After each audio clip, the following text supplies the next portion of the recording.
Okay, welcome everybody to our Ski Sparks intro session. We do these sessions for parents and people and coaches, but it's a way for you to know what to expect for you and your skier this year and also in future years.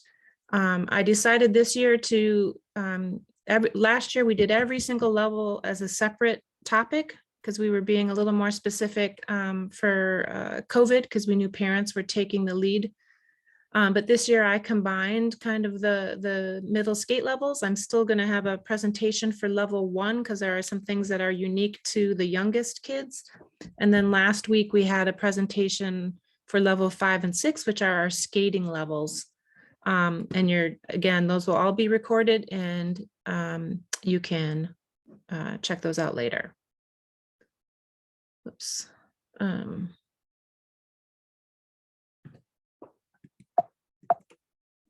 get the hang of, there we go. Okay, so thank you for being part of our community.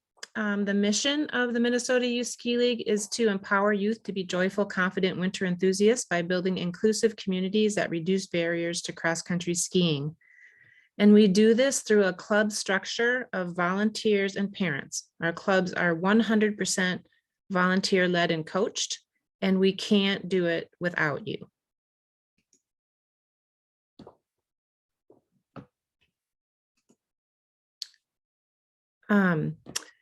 The Ski Sparks club structure and program design, just so everyone is clear, we have 6 skill levels, though we added older beginner, which we call 3 stars last year, but levels 1 through 4 are classic, and then levels 5 and 6 are skate.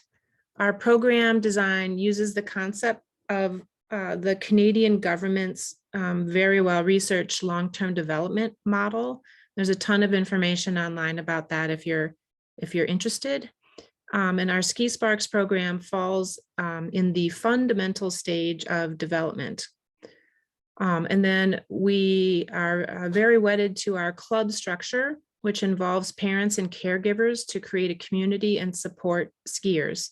Skiing is a slightly complicated sport in the scheme of things because of the equipment, the weather, the clothes, the transportation needs. And so it's really hard to create supporting kids and lifelong skiers without getting the parents involved. So it's a very important part of our mission to involve all of you parents at the young ages of your skiers when things are a little bit simpler.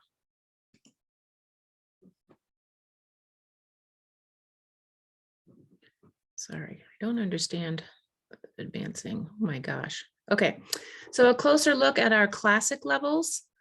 Level 1 is for ages 4 and 5, and I want to emphasize that all 4 and 5-year-olds are in level 1. Level 2 is through ages 6 through 8, but by default, all 6-year-olds are in level 2. So once your child is 7, then you get to start making choices on where they might fit with their skills, into which level and based on their experience. And after level 2, we want a progression of skill levels. So in general, your child should be in you pick their age and then the lowest skill level for their age, or you advance them sequentially through the levels. And it's absolutely okay to repeat levels. So there's nothing wrong with that. I will point out that it's not the topic of tonight, but if you're an older beginner, 11 through 14, you're required to classic ski. So we do not allow older beginners into our skate levels because fundamentally we need the child to have some experience with the one-legged glide and the rhythm and the balance that the classic skiing provides for them. That's a little of a bit of a confusing point for some adults because some adults only skate, but you would have been better off if you would have classic first. So that's all I'll say on that one.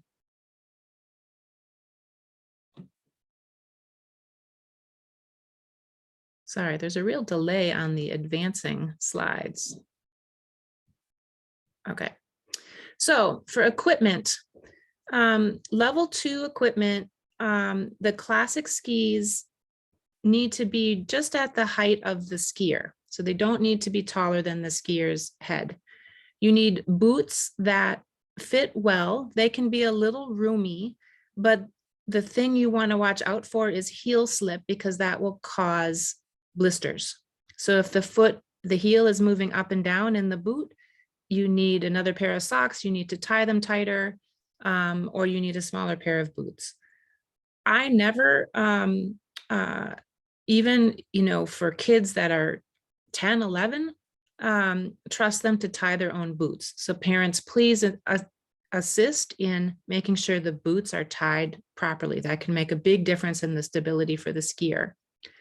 We want poles to be to the shoulder joint, so not super short.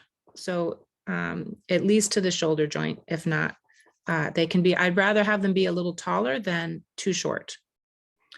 And it's also kind of a myth that kids can put skis, get them on and off by themselves. They can probably get them off by themselves, but they're actually pretty difficult to get on because the snow can get caught in the bindings. So parents and coaches should be ready to, get down on your hands and knees and help with those bindings, especially in levels 2 and 3. By level 4, most kids should be able to handle that on their own. And certainly practice in your house and let your skier walk around on a carpet before you head out onto the snow, because there are all sorts of complications once you hit the snow. Level 3 and 4 equipment, the classic skis can start to get taller. So as the child grows, the skis can be a little bit taller than they are. And then as they get to the older end of the spectrum, you want the ski to actually be about 10 centimeters taller than they are. And once your child has a few years under their belt, you might want to consider a waxable, or they have a type of ski now called a skin ski, which has fur on the bottom. So if you're going to purchase your own or even rent, sometimes you might want to look into those options, because they're quite a bit lighter and faster than fish scale skis. And kids like to go fast. So that enhanced glide is thrilling for them and also allows them to experiment a little bit with skating as they move up the levels in MYSL. Boots and poles are the same deal. So make sure everything is fitting well. And I guess one thing I should emphasize here is skiers should grow out of skis, not into them. And what that means is, if you have a choice between a pair of skis that are slightly too short or slightly too long, you want to go with the slightly too short skis. It'll be much easier.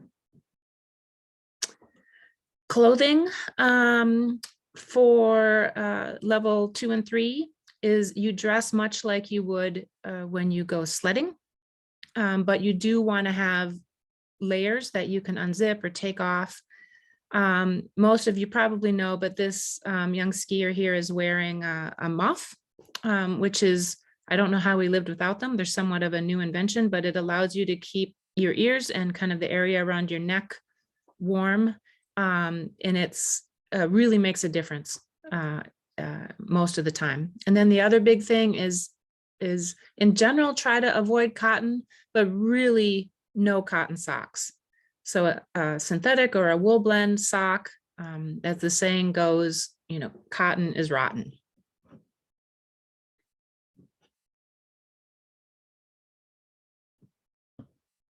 Level 4 clothing. In level 4, the kids are getting a little more advanced and actually are starting to exert themselves to the point where it's important that they don't get sweaty. Because when you're outside and you start to sweat, then your sweat can freeze and you can get cold really quickly. So you have to have lighter layers on and something that can be adjusted once you start to heat up. So again, once the kids start moving around a little more consistently, you're not going to be wearing a big heavy jacket any longer. You're going to need something more windbreaker weight with a fleece underneath is a good option. And again, I'm just going to emphasize it because it's truly a disaster. No cotton socks. Okay, and in general, winning at winter, typical outing for this age for an MYSL club, but I would say also for attention span and physical endurance is 75 to 90 minutes. Always bring snacks. So parenting tip number one, always have a snack in your pocket when you're out skiing. And we are trying to encourage movement of any kind on skis, so it does not have to look like skiing. And we're framing outings with your club and when you go out as a family as an adventure. Don't ever characterize it as exercise, or your kids will go running in the other direction. And pretty soon, or especially by level 4, the kids will start to be quite skilled and maybe more skilled than their parents are at skiing. So make sure to congratulate them on their hard work and their ability to ski circles around their parents.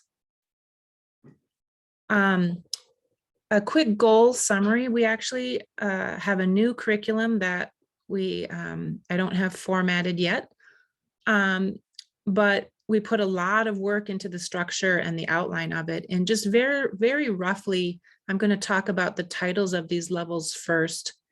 So in level 2, we are focusing on fun and being out on the snow and on the trails, meaning that you can actually get a small distance. And then in level 3, we actually are focusing on the rhythmic nature of classic skiing. And by the time they're 3+, we're calling that fun with glide. And then level 4, we're emphasizing that rhythm again.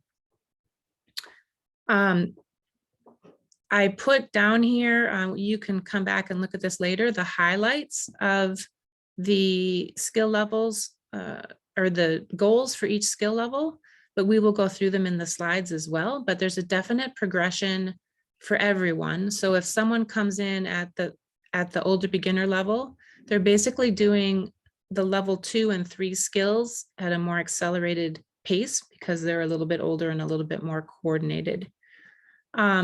But the general progression is learning how to fall and get up, learning your arm swing, learning your balance, and then adding the poles in.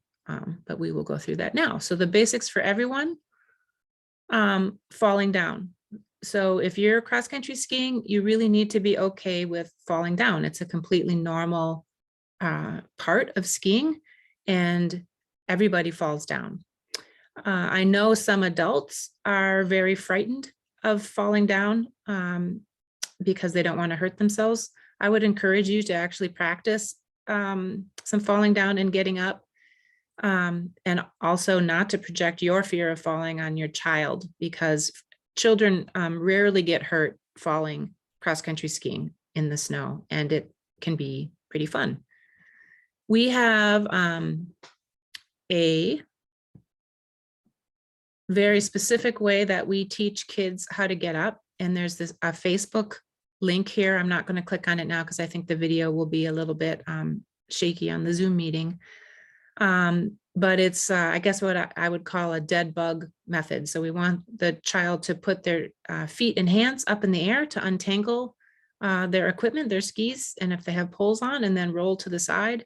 And the most important thing, and especially this is true for adults too, is you want the hands then to come forward. And you don't want to use the poles to help prop you up. It's a good way to break your pole, but it also, when you do that, it puts all the weight behind you and you're setting yourself up for a bit of a disaster that way. So you want to bring everything forward and get up that way. And I do really encourage you to look at the this post. I'll after tonight's meeting, I'll pin it to the top of the Facebook page. Skill number 1, how to get up. And as you become more advanced after level 1, you should practice the falling down and getting up on an incline, which we all can imagine is more challenging because now your skis will actually slide when you're trying to get up. So the rest of the goals for level 2 are primarily introducing edges and wedges. And so when we say edges, we're talking about how do you get uphill, and you need to do that with using the inside edge of your ski.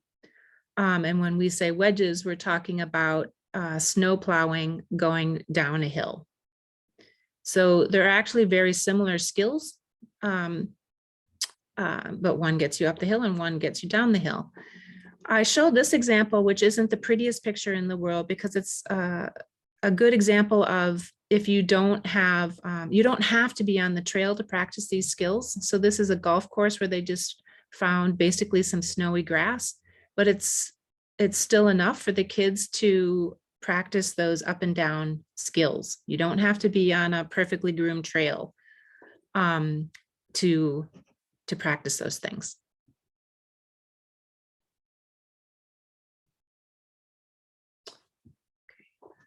And then the other thing in level 2 is that we start to introduce polling. Polls can be added in level 1, we don't use polls at all. And then in level 2, we add them partway through the year. And to emphasize, polls are for drive. They are not for balance. They are not to hold yourself up. So they are to make you move forward. These kids are all doing a great job with their pole ankles and having their baskets be behind them, but it is pretty common for kids to let the pole tip drift forward. But one of the ways that we teach kids to avoid that is to start by having the skier drag the poles kind of loosely behind them and then gradually start sticking the baskets into the ground. The basket, you want the basket to go in right about at the toes. So these are just things you can look for. You don't ever have to say anything to your child, but that might be insightful for your own skiing as well. In level 3, we have our edges and wedges again. And we use those to go up more advanced terrain. So now the hills are getting a little bit steeper. There's some sidestep going on here, which is a great skill to work on edges.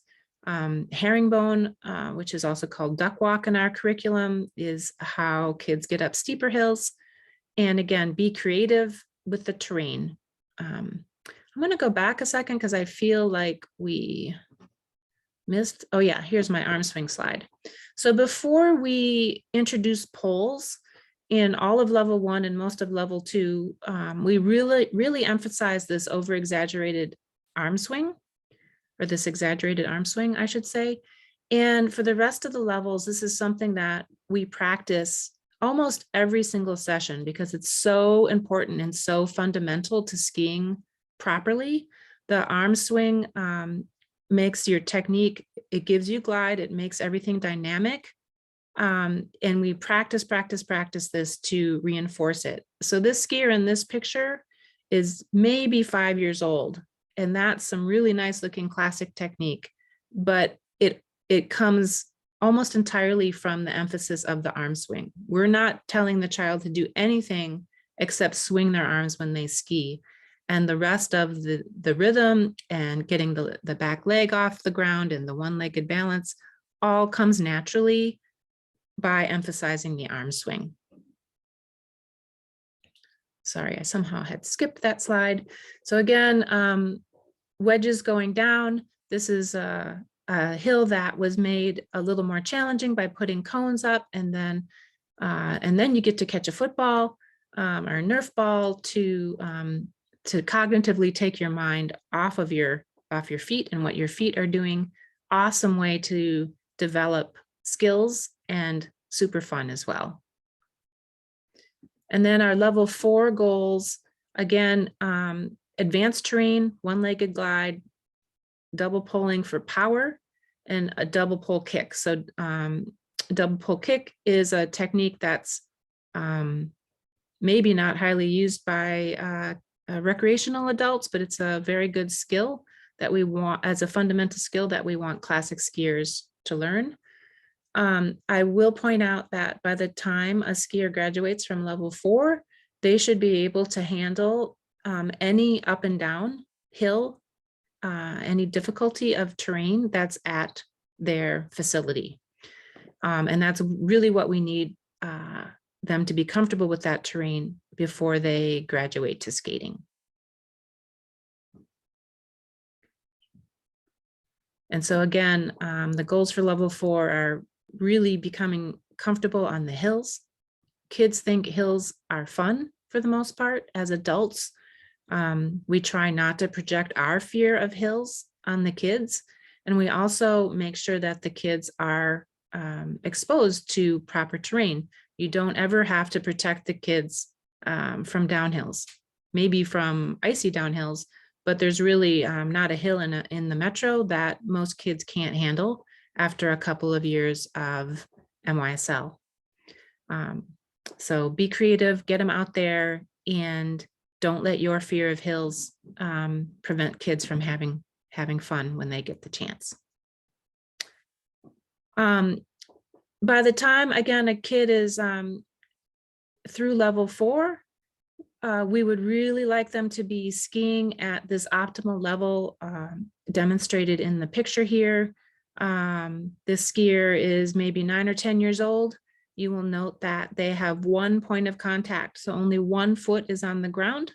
The back foot is way off the ground, meaning complete weight transfer on the gliding ski, and both poles are off the ground because they're being used for forward motion, not for balance. Now, in our state, if you look at all the juniors and adults that we have skiing in Minnesota, there aren't actually that many skiers that ski as well as this 10-year-old boy, but that's still our goal in MYSL, is to get most of our youth skiers skiing to this skill level. And we can get there by games and fun and letting kids play on skis. And then the other things that are a little bit tricky for level 4 is the double poling for power and the double pole kick. You'll notice all of these athletes, all of these skiers have a nice forward lean. The skier in the foreground, again, back foot way off the ground. Pole angles all look great. This is really fantastic technique by some young skiers.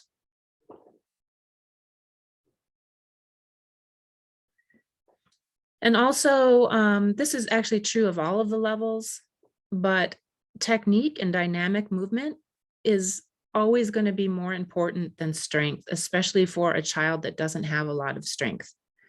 So if you look at this skier, she probably weighs 75 pounds, but the technique and the angles are optimal. And you can tell she has a lot of momentum. Her ponytail's up in the air. That's what we're going for. None of this should be about, muscling your way through some technique. It's all about good technique and dynamic movement. And so the biggest way we do this is through some focused activities, but then also letting the kids have free play as well. So any activity on skis will teach kids valuable skills. It doesn't have to look like skiing. It does not ever have to look like a ski lesson.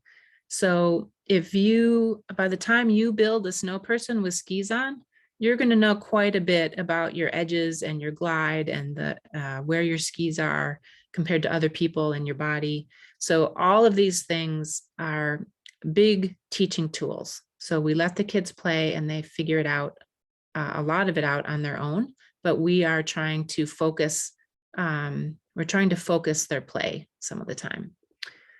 Again, I love this picture. It really shows how the games naturally teach the use of edges for changing direction.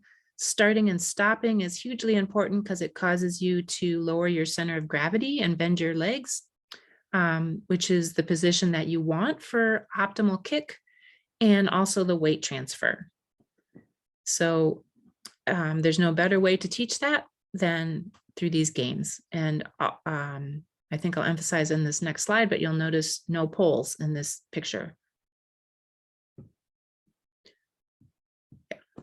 So a lot of the MYSL curriculum will use something called a scooter. That's the bread and butter of many of our games and activities. And a scooter is when one ski is on and one ski is off. It teaches good kicking technique and also full weight transfer, because you're not going to move if you don't have all of your weight on the foot with the ski on. It also is a fantastic way for the kids to gain confidence, because they're not slipping backwards and not worried so much about falling, because they have the security of that foot on the ground. So we do a lot of scootering, and it can be done in a lot of different ways. You can build that into relay formats, into games, into tag, into holding hands and doing partner scooters. There's 100 ways to do scooters. And then our learning through play. Most of you know the skier on the left is Jessie Diggins, an Olympic gold medalist. She actually learned to ski in our Willow River Ski Sparks Club. When she was a girl, her parents were our volunteer leaders for a few years. You'll see in this picture, she has nothing on the ground, right? So both feet, she's flying around a corner, both feet, both poles off the ground. And I bet if I wasn't showing you the picture on the right, you might think, wow, I wonder how many years Jessie trained to be able to ski like that, and what sort of intervals she does, and how she possibly can be that coordinated. But here we are on the right with probably a 7-year-old boy. That doesn't look much different than that picture, because we're letting him experiment and play and figure things out on his own, on his skis. So he already looks like a World Cup skier. And so how to support your skier, set an example and learn with your child. You will become a better skier by doing the games and activities.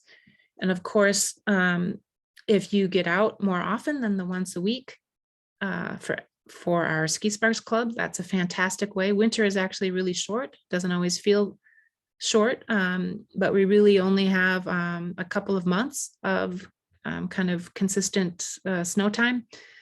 And then for all of you potential coaches and assistant coaches, which we really, really need in all of our clubs, enthusiasm is always more important than adult ski skills. We are not looking for people to talk about ski technique. We are looking for people that are enthusiastic and willing to lead games and have fun and show kids how great it can be being outside in the wintertime. Another tip is, you as a parent or a coach do not ever have to demonstrate technique for your child. You can, if you have junior coaches in your club, that's a great thing for them to do. And also when you're out on a ski course, keep your eyes peeled for other skiers that look like they are moving along well, and you can use them to demonstrate technique as well if you're not comfortable doing that. And as always, a great parenting tip is to reward effort, not outcome. And caregiver requirements, I'll just emphasize, for level 1, we do need parents to stay close by at the facility, but for the higher levels, we don't require that. However, our clubs need you to coach. 25% of our coaches last year, when we did a major survey, identified as having beginners skills, and about 50% were intermediate, and then 25% were advanced. So we do not have enough expert ski coaches to coach the 4,000 kids in our Ski Sparks Club. And so we really try to make it easy, and through our daily curriculum and our step-by-step curriculum and these sorts of virtual and online trainings, to make people and parents and caregivers feel comfortable coaching the youth through these games and drills. So you can see here on the right, a coach helping out with scooter drills, and kids all looking like they're having a great time. So if you haven't signed up to be a coach, assistant coach, or sweeper, please do that soon. We would really appreciate it. One other thing I want to mention is that facilities and trails, most trails will have a required ski pass, and some parks also have required vehicle passes. Those are always up to the family to provide. So MYSL does not provide ski passes for any of our registered skiers, volunteers, or parents. Usually skiers under 12 don't need a pass, with the main exception being the All Access Minneapolis Parks Pass, and Giants Ridge. You need a pass if you're under 12. Off the top of my head, I am not thinking of any other ones that, but please make sure we try to keep our information up to date on our club pages about what the requirements are, but don't let that take you by surprise. So please make sure you know the ski pass requirement for your facility. And then that ski pass money goes to maintenance and grooming of the ski trails. And if you are ever interested in exploring other trails or knowing trail conditions, skinnyski.com is your best source for that information. And that's it.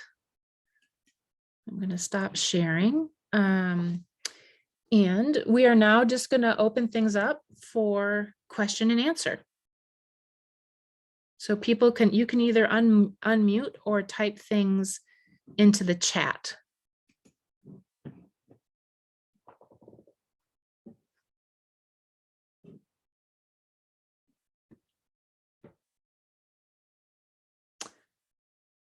Facebook page. You would have to go to the website. I don't know the handle offhand. And someone asked, can you explain more about how kids get their equipment on the first day? So the equipment is different in every club. So if you have any questions about things like first meeting date, time, what your exact volunteer role is about the equipment, you should please contact your club leader. And how do you find your club leader? Every club on the MYSL page has their own club page. So if you click on find a club, you'll see a giant list of clubs. You click on your club name and you'll find the email for your club.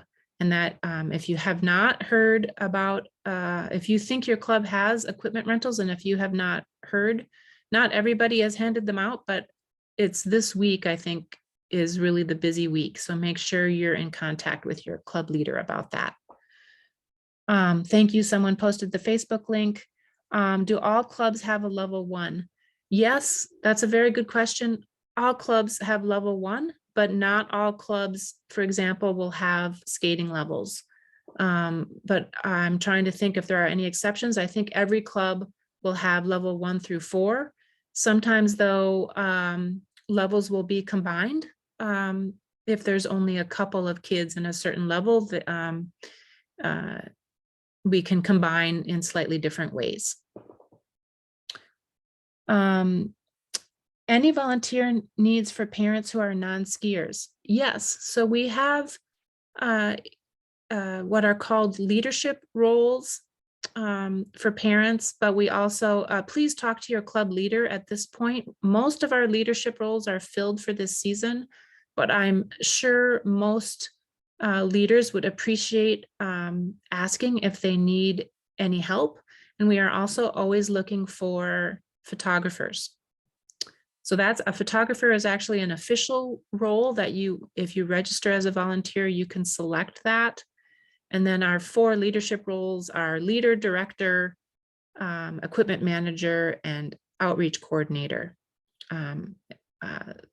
It's a little late in the season to join in one of those leadership roles, but they're not actually all filled yet. So please check with your leader if you're interested in a non-skiing role. If a parent is not a volunteer, do parents stay with their children throughout the lesson? Or can they?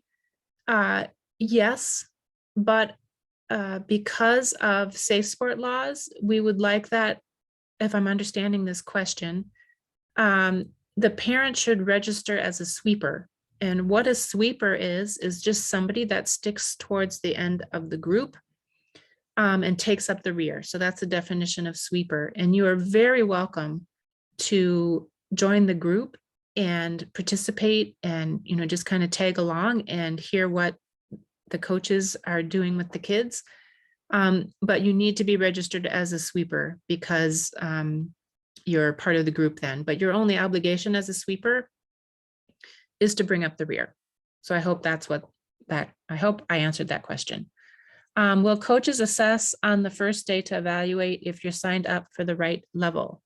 Yes, they will, but if you have specific concerns, please chat with the coach before or after the session, though I would emphasize after the session. So we started our Ski Works programming this week, and I had many parents tell me how nervous their children were and they weren't sure they were in the right group. And all of them emailed me afterwards saying, they feel great, they're in the right group now. And so a lot of it was just kind of first day nerves. So I encourage you to kind of get through that first day and then talk to your child and the coach if you have any reservations. Is the curriculum posted somewhere for coaches? It is not yet posted because I'm still formatting it, but about a week before we start, I will start to release the daily plans, and it will also, it will be an app. It will be in the form of an app. But my main concern is I still also want it formatted to be printed because I know some of us would prefer a piece of paper rather than trying to read it on our phone. My son will be 6 in March, was level 1 last year and had no problems with the drills. Should he repeat level 1 or move to level 2? The issue with a 6-year-old, and I'm willing to let a parent make this decision, but once a skier is in level 2, they are expected now to be out on the snow for 90 minutes. For level 1, those sessions are cut a little short. They're about an hour. So if you think your child has the attention span and the ability to be pretty independent for 90 minutes, then you can try them in level 2, and or you would have to be an assistant coach or a sweeper to make sure that if the child wanted to be done for the day, that you were there to take the child. Okay, I think that's all the questions in the chat. If I missed one, please type it in again. Great questions, everybody. Do the skiers stay outside the entire time? Yes. I wouldn't plan on going inside. Most of our clubs will have a facility nearby, but I don't want you to rely on that because we don't exactly know. Last year, we didn't have any buildings because of COVID. And it's not exactly clear to me that we will make it through this winter with all of the chalets being open all winter as well. So please don't plan on there being a building available, but in most cases, in a normal time, there would be a building available to go inside to warm up or use the bathroom. What is the difference in roles between coach and assistant coach? That's a very good question. So a coach, there isn't a huge difference. A coach is expected to lead and be the main communicator in a little group, and the assistant is someone that is still interacting with the kids, but not necessarily setting the pace for the lesson. Ideally, if we have enough people signed up, enough coaches and assistant coaches signed up, we would pair you with somebody that is more experienced. But that won't always be the case. And also, we never have enough coaches because people are afraid of that title of coach. And I would encourage you to really take that on if you can. It's really a fun thing to do and not that hard. And the clubs really can't function if they don't have people willing to take on that coach role. And again, we're looking for enthusiasm and fun and not ski knowledge for that coach role. And I would say, I'll take that back a little bit. you do need to know a little bit about skiing when you're in the, the level 4 and the skating levels, but levels 1 through 3, you can be a total beginner as your own skill level and be a great level 1 through 3 coach for Ski Sparks. Did you say our club leader will reach out soon about equipment pickup? That is different in every club. So if you haven't heard anything, please contact your club leader and see what the plan is. So we don't have an overall, and we have 50 clubs in the league. Not all of them have equipment rentals, but all of them have if they do have equipment rentals, they make their own plan on how to pass it out. Are cancellations due to weather or snow conditions common? And if so, how are they communicated? That's also a very good question. So weather changes, I would say, are common. However, that is also a club by club decision because it depends very much on how well the club thinks that their parents and kids are prepared for cold weather. And I guess what I mean by that, if you live in northern Minnesota, you don't cancel very often for cold weather, because if you didn't go outside when it was super cold, you would never go outside. So it's very rare in northern Minnesota to cancel for cold weather.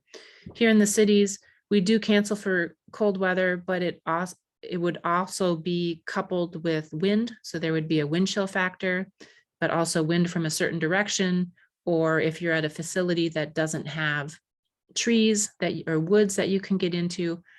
And so the communication of that will typically be emailed by the club and posted on their webpage. So you do want to become familiar with where your club webpage is. But also, please be aware that even if there is no snow in your yard, that doesn't mean that there isn't any skiing, because the ski areas, they tend to take very good care of their snow or find shady spots, or in all honesty, kids really only need a little patch of snow. So even if there aren't, wide white groomed trails, there's only a little patch of snow on this shady side hill, kids will have a blast skiing there. You as an adult might not think it's the greatest thing, but the kids still think it's fun. So try, again, you can't really assume too much about the snow conditions. You have to go with what the club and the leaders decide. And then very importantly, some of our clubs this year will be using backup sites on man-made snow loops. So some clubs will move to man-made snow loops when there's no snow at their own facility. That's not an easy decision for a couple of reasons. One is your backup permit time will not match your usual club meeting time. And that's just because the backup snow facilities are so crowded that we can't come whenever we want. So we have to negotiate our permit times. And the other problem with that is that ski passes are required on the snowmaking loops. So families and coaches would have to make sure that they're also following the ski pass rules for the man-made snow loops. Coaches or your leader will be reaching out, well ahead of time if you have a backup site that you're planning on using for your club. Will skiers need to carry water in addition to a snack as they ski? I would say for level 4 and up, you would want the skier to have water, and you would do that in the form of a bottle belt. There actually can be a little tricky to find bottle belts that are size small enough for kids. So just take your time and make sure you can adjust one that will stay on your child's waist and not fall down around their ankles. But it can be really helpful to have some water. I think that's it in the chat. Well, thank you, everyone. We're almost on time. That was just about 45 minutes. I am going to stop the recording.